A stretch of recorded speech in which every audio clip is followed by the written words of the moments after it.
¿Cómo están? Mi hermoso, querido y sensual capital humano. Es un gusto verlos por acá otra vez. Hoy tengo una entrevista y una plática muy interesante. La verdad ya teníamos un rato que estamos planeando. Aparte van a ver que el momento en el que va a salir esta conversación va a ser un momento muy adecuado para el tema del que vamos a estar platicando. Hoy tengo el gusto de estar con Juan Manuel Bernal. El gusto Juan Manuel, es mío. Un hombre, placer. Encantado, de verdad. Un gusto tenerte por acá. Gracias por aceptar la invitación de la plática. Al contrario, gracias a ti. Pues bueno, revelando un poquito lo que vamos a estar platicando, Juan Manuel, primero que nada, yo creo que para el grupo al que nos estamos dirigiendo, la gente que nos va a estar viendo, si no te importa, me gustaría que nos platicaras un poquito sobre tu trayectoria. Obviamente has tenido unas películas y unas series increíbles de las cuales me declaro fan, Gracias. pero nunca se sabe. Siempre es el primer video de alguien, entonces vale la pena hacer presentaciones. Sí, bueno, pues soy un actor mexicano de... Yo creo que tengo unos 36, 37 años trabajando en esto. Decía mi psiquiatra, si ya no lo haces, si te sale mal, de todas maneras lo vas a hacer bien porque ya son los años que llevas en esto. Estudié en la Universidad Nacional Autónoma de México, en el Centro Universitario de Teatro, en el CUT. Soy egresado de la generación 87-91.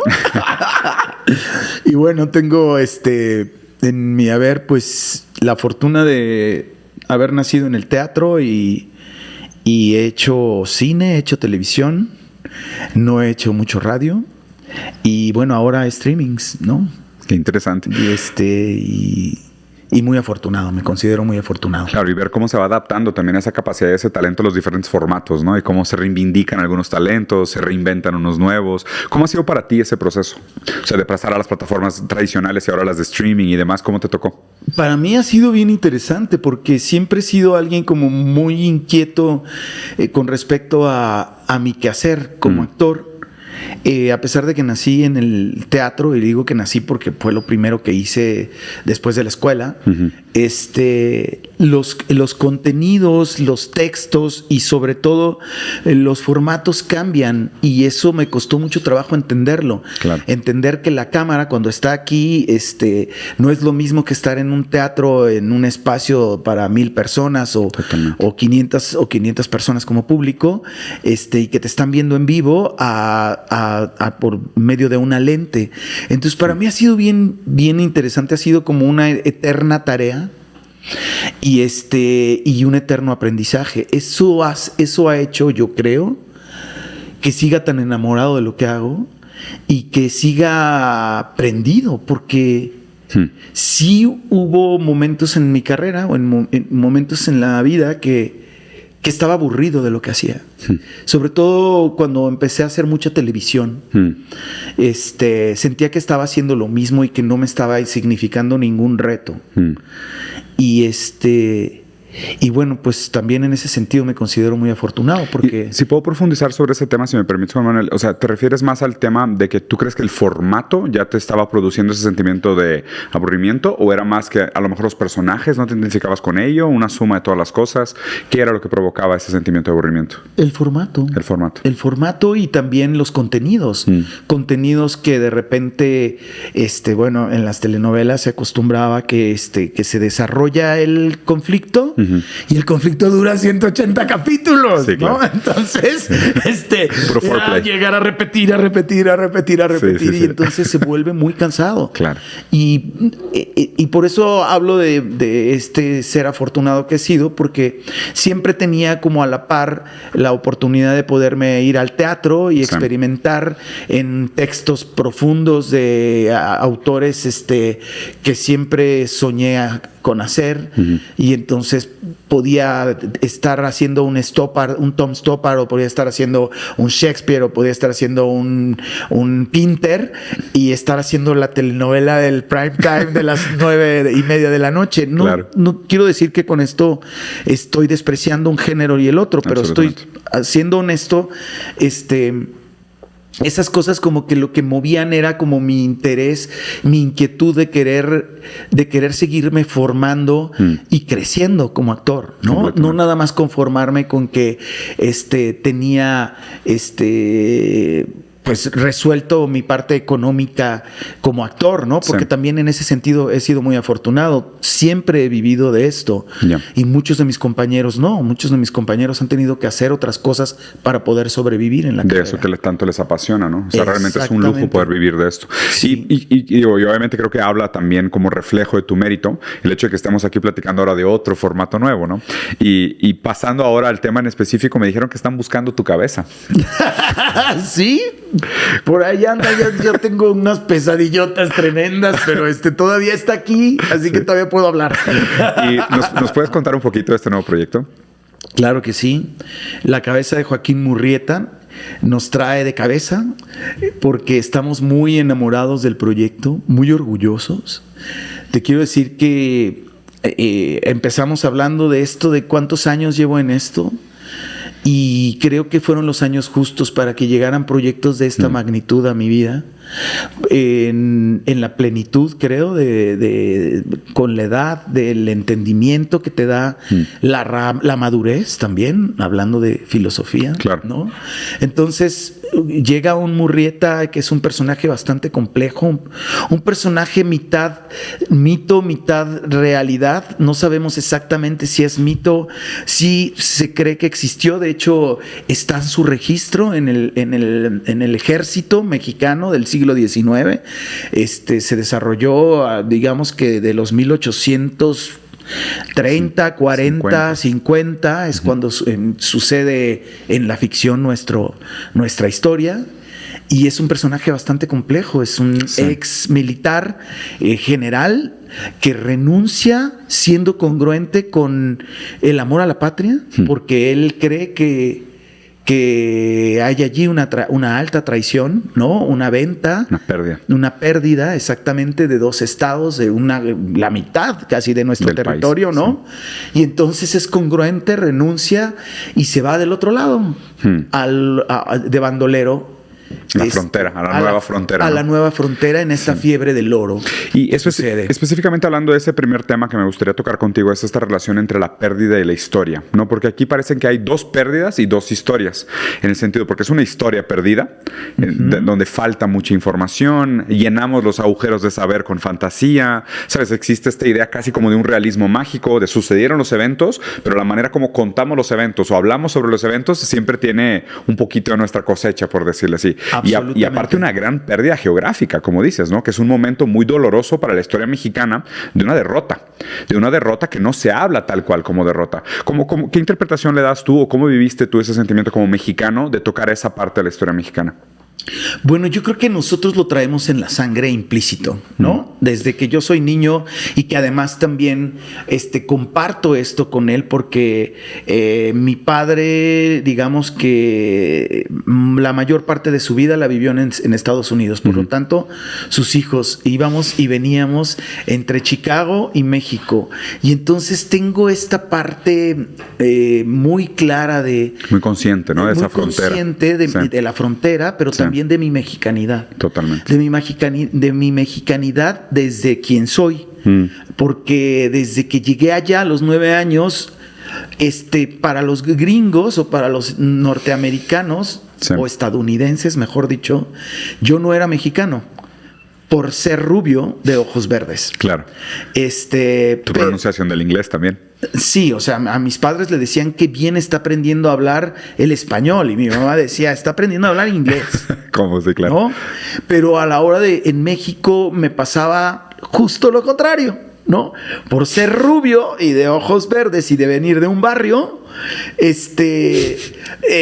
también era señalado, ¿no? Claro. Entonces, justo en este siglo XIX, en esta mexicanidad, en esta pérdida, en este brazo que pierden, del que él habla y de lo que no se repone, porque totalmente. Todo el tiempo lo vemos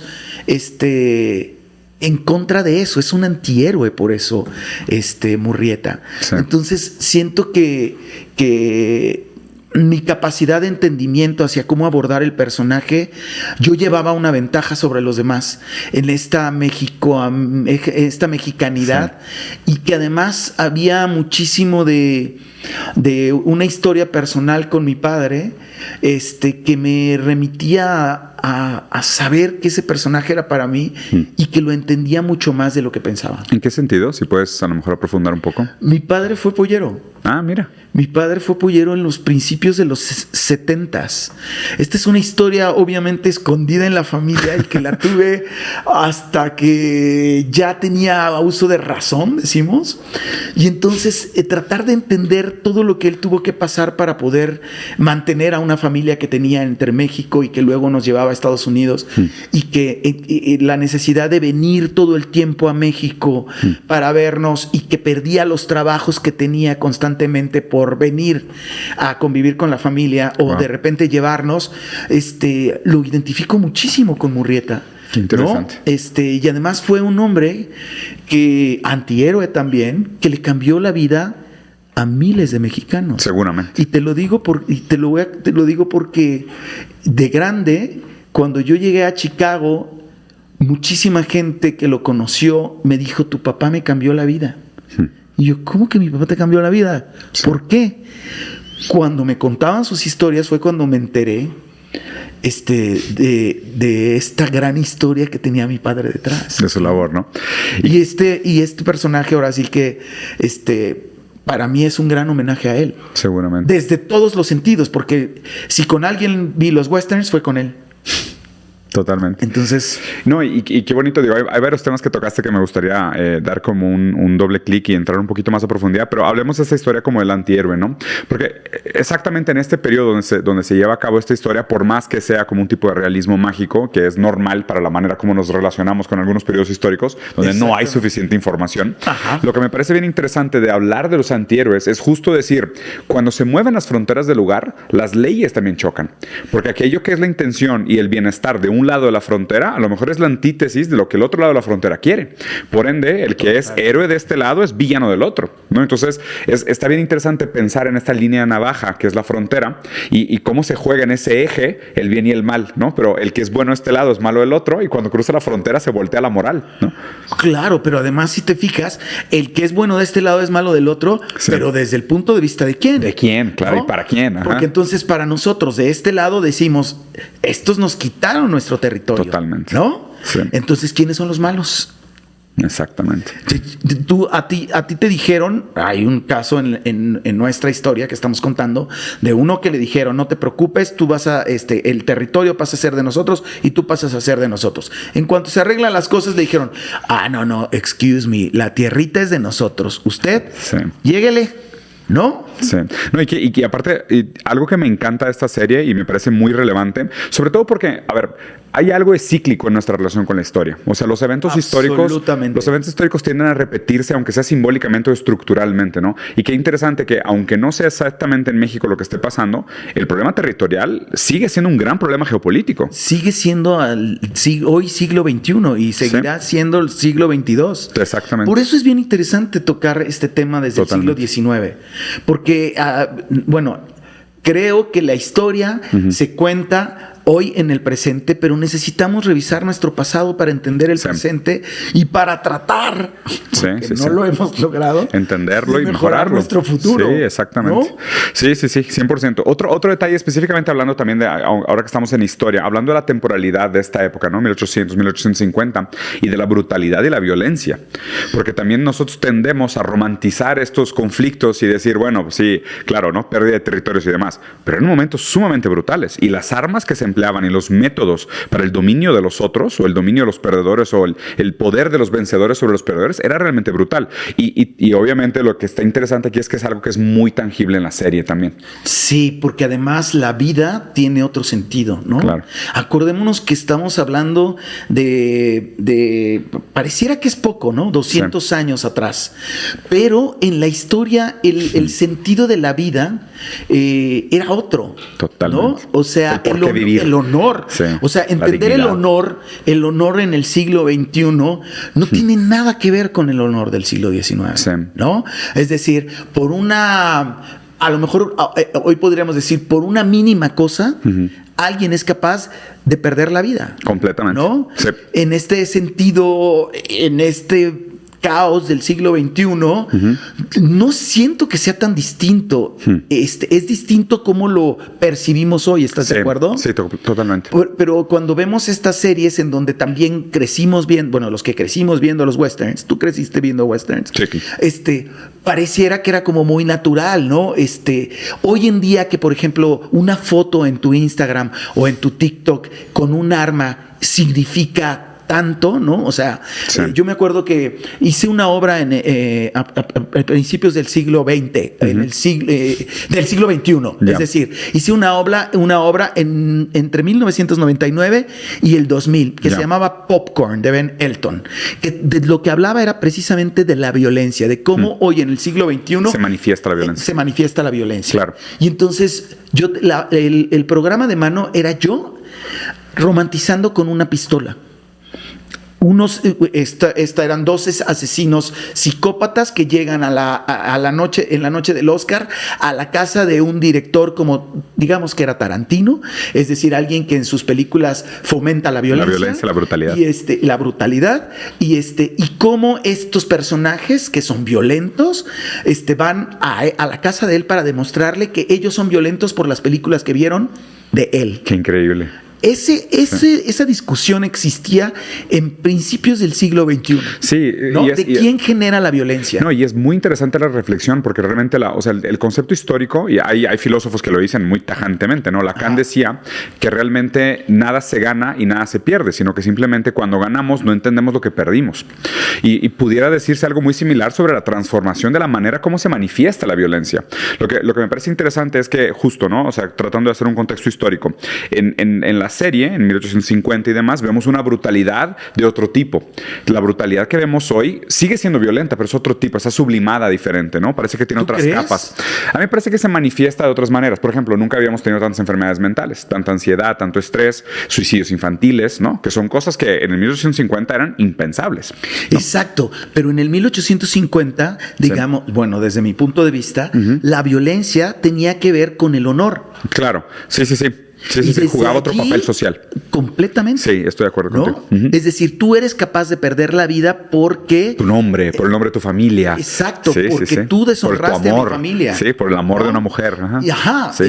O te metiste y quisiste abusar de la que estaba en la mesa. Y entonces yo tengo el derecho de decirte, eso no se hace. Es mi hermana, te mato. Es mi hermana y te mato. Totalmente. ¿No? Y no estoy justificando nada. No, por supuesto. Pero sí creo que la diferencia entre el siglo XXI y el siglo XIX es, si no nos ubicamos en que esos personajes no conocían el celular, claro, no existía la televisión, su manera de vivir, su forma de relacionarse y su forma de vivir era otra. Sí, las relaciones de producción, la accesibilidad a los otros, una conciencia histórica, una conciencia geográfica, es completamente distinto, es casi imposible. Pero hay algo del personaje de Murrieta que me gustaría platicar contigo, que es su balanza moral en forma de diario. O sea, sus notas, ¿no? Que eso me parece un toque sumamente bien construido del personaje, que me gustó mucho, que justo habla sobre estos matices de gris que tiene la moral en la historia, ¿no? Y me parece muy bien manejado. Me parece interesante lo que estás... Como la manera como él salda sus cuentas, y por más que no sea un personaje neutralmente bueno, puramente bueno, ¿sabes? No es un ángel caído del cielo, a lo mejor puedes tener aspectos de villano o antagonista, pero él tiene un tipo de balanza moral.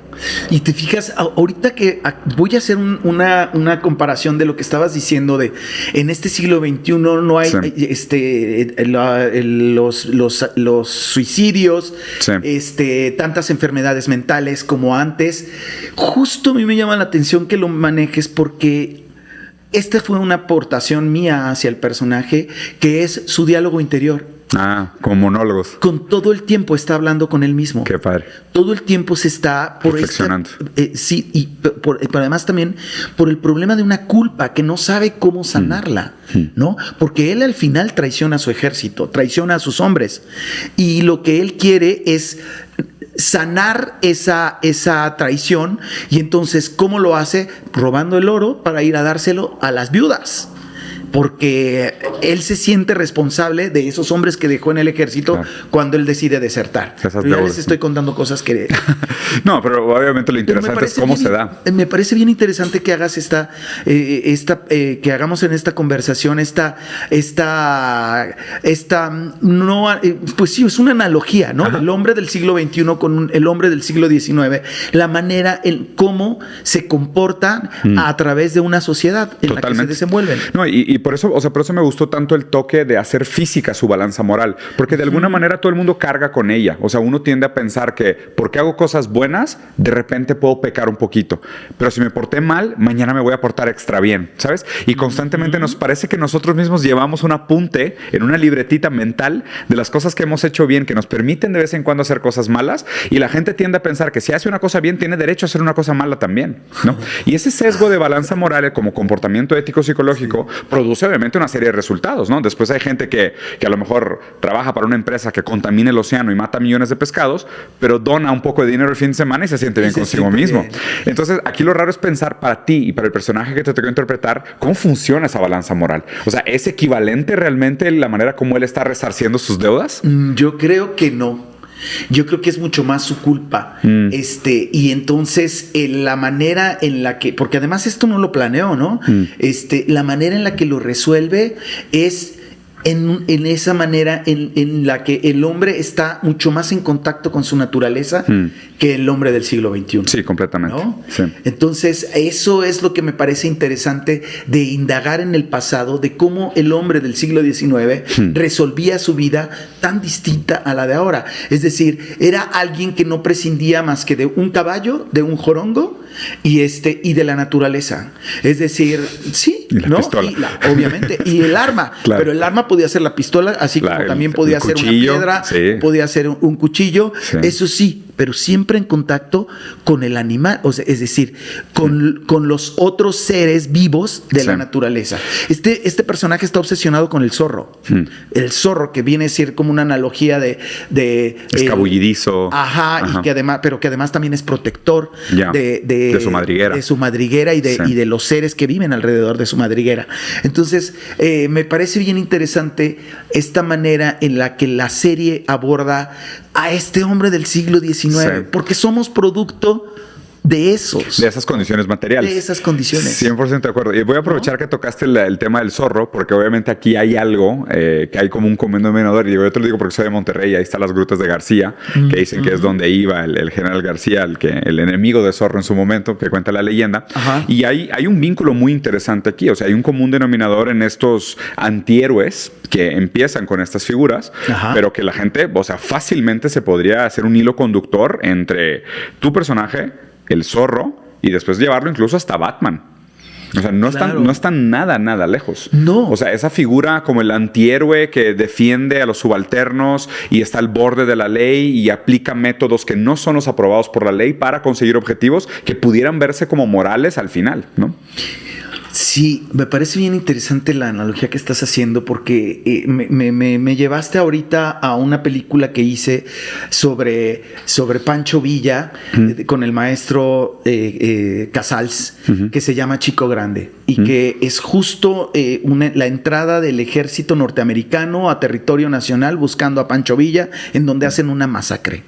Y la filosofía de la película al final lo que decía era que los mexicanos siempre nos conformamos con la venganza, pero esa venganza que es como alterna, es decir, burlarnos del otro. No somos una actitud cínica, ¿no? Así con como una actitud cínica, pero siempre pero terminamos conformándonos con humillarlo. Es decir, en este tal vez con menos de lo que fuera justo. Con menos de la justicia. No nos conformamos con la justicia real. Y entonces por eso un personaje como... Qué importante. Sí. Por eso un personaje como Murrieta se vuelve un antihéroe, pero ¿qué es lo que hace? Es decir, quitarles lo que le quitaron. Claro. Esa es su venganza. Sí. Entonces, desde hoy, hombre del siglo XXI, yo digo, pues no era tan malo, ¿no? Sí. O sea, lo único que está haciendo es defenderse y defender su honor, la dignidad que le quitaron, ¿no? Y lo que le pertenecía. Sí. Es decir, no está quitando de más. La serie empieza... No les voy a contar cómo empieza. Sí, vayan a ver, porque aparte, digo, un pequeño paréntesis, algo que me impactó mucho fueron los paisajes, ¿no? O sea, estéticamente la serie, ¿no?, está brutal, pero brutal. Sí. Y me encanta también que rompen mucho con el estereotipo tradicional de que la gente piensa en México desde obras de alto valor de producción y piensa en filtro selfie, ¿sabes? O sea, piensas en ese México árido, áspero, hostil, ¿no? Y acá no. O sea, me parece que es una serie muy colorida en muchos sentidos, no solo en la exuberancia de la naturaleza, pero también en el propio cast. O sea, se nota mucho la diversidad y la belleza de esa región, de ese momento histórico, ¿no? Y ahora, o sea, quiero aprovechar ese segue para que me platiques un poquito sobre tu grupo, sobre tu squad, ¿no? Porque tu personaje no hace esto solo, sino que tiene compañeros que lo acompañan en este caso. Y el rol que juega específicamente el tema de la diversidad y cómo esa diversidad refleja ese periodo histórico, que me parece además súper importante para que la gente lo conozca. A mí me parece muy interesante, sobre todo con lo que estamos viviendo hoy en el siglo XXI. Es un personaje que se maneja en solitario, pero que a lo largo de la vida, cuando nosotros empezamos a ver esta historia, él ya es un hombre de 40 y tantos años. Sí. Para el siglo XIX, un hombre de 40 y tantos años al final de su vida. Está en el final de su vida. Sí. O sea, yo ahorita ya estaría bien enterradito. Qué bueno, ¿no? Estamos en el siglo XXI. Qué bueno que estamos en el siglo XXI. Estás empezando el segundo tiempo. Entonces, él empieza a darse cuenta que ya es un hombre que le duele la espalda, que ya subirse al caballo y seguir peleando le cuesta. Y entonces, en el camino se encuentra a la que yo digo que la adopta como una hija. Una hija a la que le enseña todo lo que él aprendió a hacer. Y entonces hace una banda y el camino mismo, que eso me parece bien interesante de la historia, el camino mismo va encontrándose con seres extraordinarios en ese mundo, claro, que se van encontrando para seguir el camino. Y cada uno de ellos también con sus motivaciones, con sus formas, ¿no? Cada uno con sus, además con sus rollos personales, completamente, ¿no? Con todo un pasado que trae. Sí. Entonces ahí encontramos a Ceris, encontramos a Raramuris, encontramos a una china, encontramos a un mexicano californiano, ¿no? Un padre irlandés. Padre, ¿no? que también está huyendo. Entonces son personajes marginados, sí, en este siglo XIX que están tratando de encontrarse consigo mismos, claro, en medio de otro personaje maravilloso que es el desierto. Justo lo que te iba a decir, que de alguna manera la adversidad produce estas subjetividades, ¿no? Como decir, cada uno de ellos transforma su obstáculo en su propósito. Me encanta. O sea, cada uno de ellos tiene una piedra en su camino, pero esa piedra en su camino se vuelve un rasgo de personalidad determinante de ellos, ¿no? O sea, viene la china que tiene la fiebre del oro, su familia, el heritaje y demás. O sea, me encanta la manera como se resignifica esa dificultad, esa batalla, como un propósito. Y además, fíjate, hablando de esto también es bien interesante porque estamos otra vez tocando a la tragedia, ¿no? Son personajes héroes o antihéroes, pero que van en contra de su destino, van tratando de encontrar su destino, pero van huyendo de su destino, sí, ¿no? Todos están tratando no saben a dónde van. Sí. Están digamos que si lo comparamos ahorita con el siglo XXI, podría ser de personajes que están tratando de encontrarse, pero no saben cuál es el destino final, sí, ¿no? Solo van en contra de todo lo que se les va presentando para tratar de sobrevivir en un mundo salvaje. Sí, claro. No, y donde incluso ellos también tendrán sus propios conflictos internos eventualmente, porque así pasa. Absolutamente. O sea, por más que puedan coexistir en un camino que parece llevarlos al mismo lugar, eventualmente también hay roces, ¿no? Hay un tema que me gustaría tocar contigo que me parece interesante cuando mencionabas sobre esta idea de la manera como nosotros hacemos justicia con el pasado.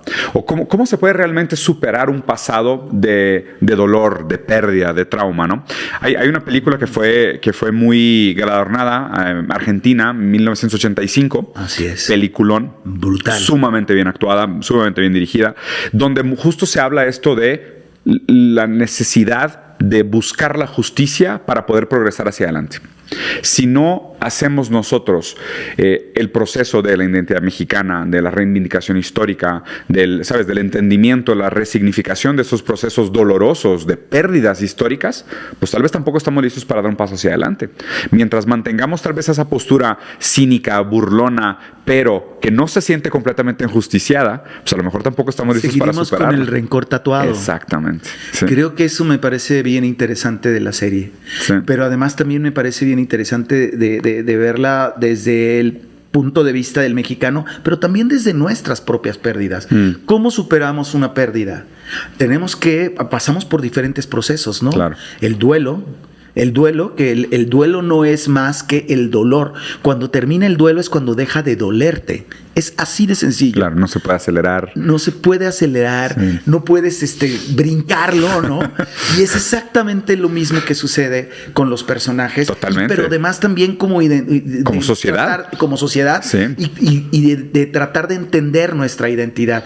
Porque somos un pueblo, que a lo largo de la historia no olvidemos que somos un pueblo conquistado. Claro. Venimos de 500 años de conquista. Estas batallas que además pareciera que son contra nosotros mismos, ¿no? Sí. O sea, no logramos todavía entender nuestra identidad nacional, que somos de multicolores. Desde ahí empezar, sí, ¿no? Sí. O sea, no logramos mestizos, somos mestizos, somos mezclas de todo tipo. Y hoy en el siglo XXI todavía nos estamos peleando con eso. Si con eso seguimos peleándonos, imagínate cómo vamos a presentarnos frente a los demás. No, como decías, tal vez hay algo del duelo que no hemos terminado de hacer bien. Por ende, no estamos dispuestos a superarlo tampoco. Exacto. Y sabes que hay un par de últimas preguntas y me gustaría hacer para no aprovechar demasiado de tu tiempo. Nietzsche, que es un filósofo que me gusta mucho, tenía 3 nociones sobre cómo podemos leer el tiempo, la historia, ¿no? Decía que la primera manera como nos podemos relacionar con la historia es la manera monumentalista, que es la historia es hermosa, preciosa, se tiene que respetar como fue y se tiene que idolatrar, ¿no?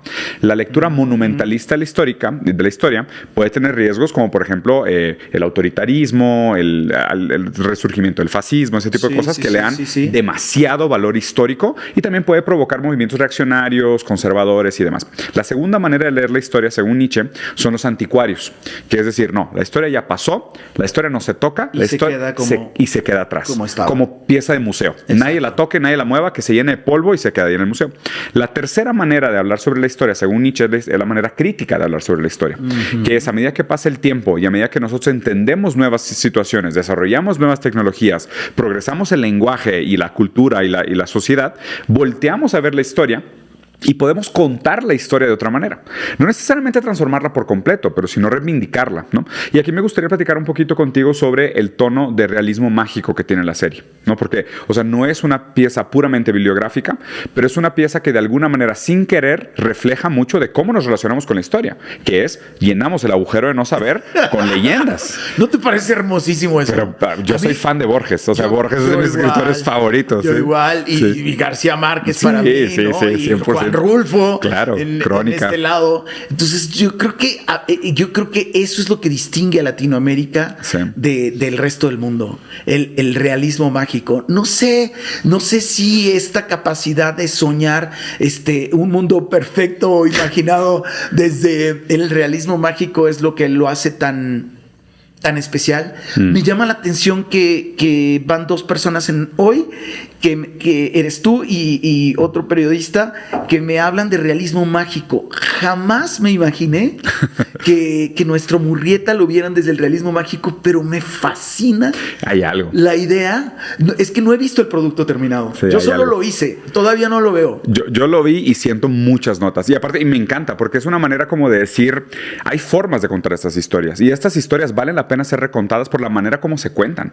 O sea, por ponerles un ángulo de acción, por agregarle tonos de violencia, por, poner diferentes regiones, diferentes géneros, diferentes tipos de etnias. ¿Tú crees que cualquier latinoamericano, perdóname que te interrumpa, se va a identificar con nuestra serie? Es lo bonito, yo creo que sí. ¡Qué belleza! Porque no aparte... manches, lo que hicimos. Sí, y aparte se me hace muy chido porque, o sea, el latinoamericano es del realismo mágico. Somos. O sea, nuestro idioma romántico se presta para hacer eso. Nosotros le metemos de nuestra cosecha a la historia. O sea, la historia es la historia más nuestra cosecha. Ahora te voy a decir algo.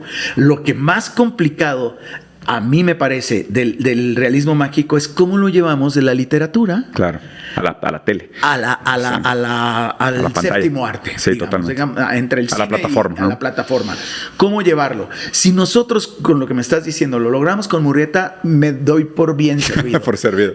¿Por qué? Sí. Porque creo que a los latinoamericanos, como dijiste, nosotros se nos da, lo traemos en la sangre. Es como cuando los gringos les hablas de la comedia musical, pues la traen en las venas. Sí, sí, sí. Si nosotros logramos eso con Murrieta, creo que tenemos un gran producto. Sí, la verdad es que sí. Digo, voy a aprovechar un poco el cierre también para felicitarte por el trabajo, por la actuación, gracias. por la trayectoria también, que ni se diga. La verdad es que es un gusto ver cómo estos grandes talentos nacionales como tú se logran de alguna manera adaptar a los nuevos formatos y mantener también, porque me parece muy noble y rescatable lo que están haciendo en contra de una tendencia de la uberbanalización y superaceleración del contenido, ¿no? Sí.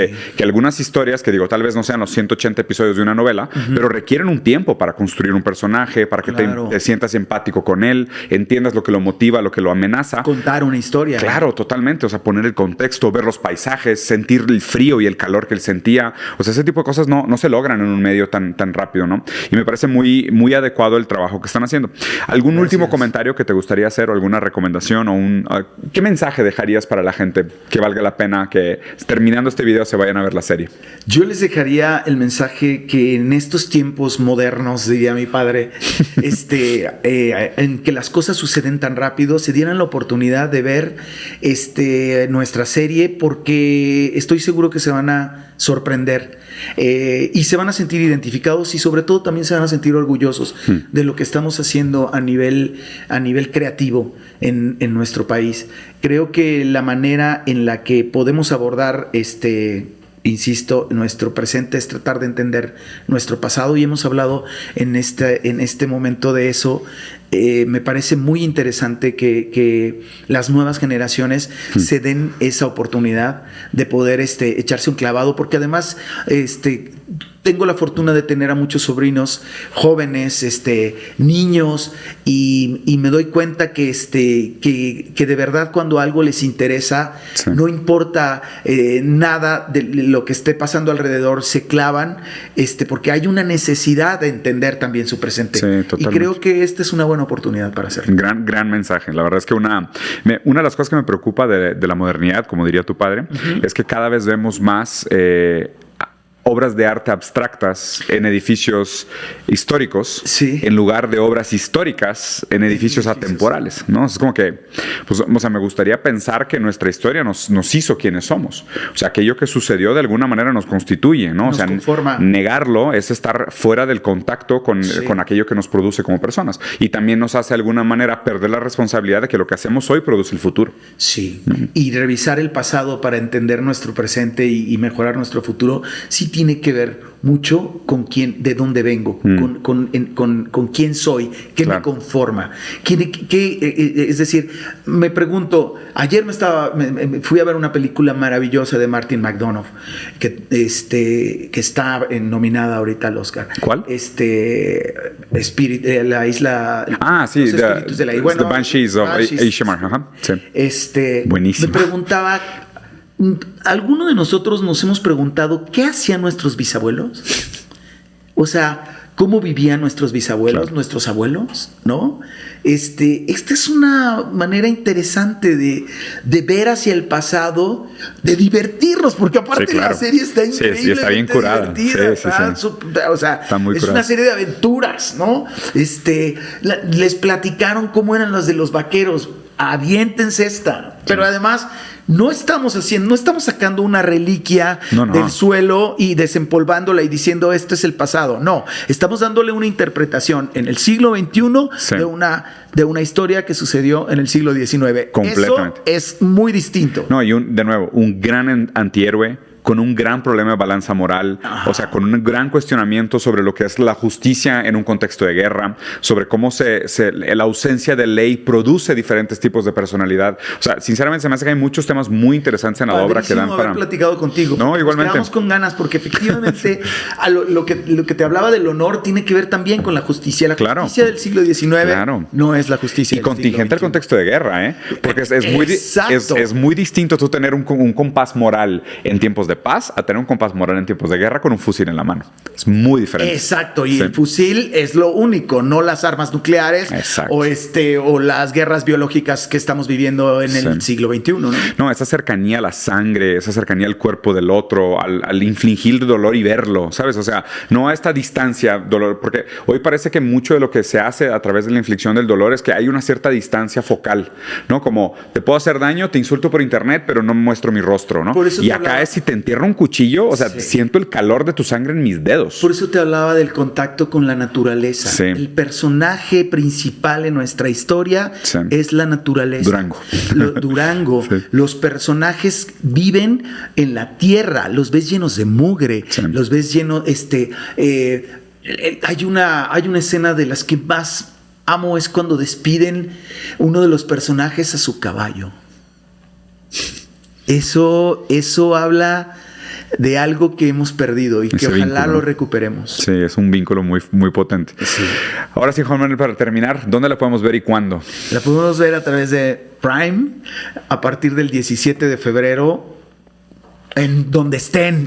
Esta es la fortuna de este momento, del siglo XXI. Sí. La van a poder ver en cualquier parte del mundo en donde estén. Aparte, lo bueno es que ya salen los 7 episodios. Te los puedes aventar todos en un fin de semana para no quedarte con las ganas. Son 8. ¿Ah, son 8? Bueno. Sí, pues yo ya dudé. ¿Son 8? Sí, bueno. Es lo bueno de este momento histórico, ¿no? Que si uno tiene ganas es de que te avientas todo el paquete de galletas. Pero no, dénselo a cuentagotas, un capítulo, disfrútenlo, vean, porque de verdad, estamos presentándoles un producto orgullosamente mexicano, pero orgullosamente mundial, porque está hecho con toda la conciencia de que la competencia es muy grande en todo el mundo y que estamos presentando lo mejor de nuestro país para todo el mundo. Y por otro lado, creo que la fortuna de poder ver estos proyectos es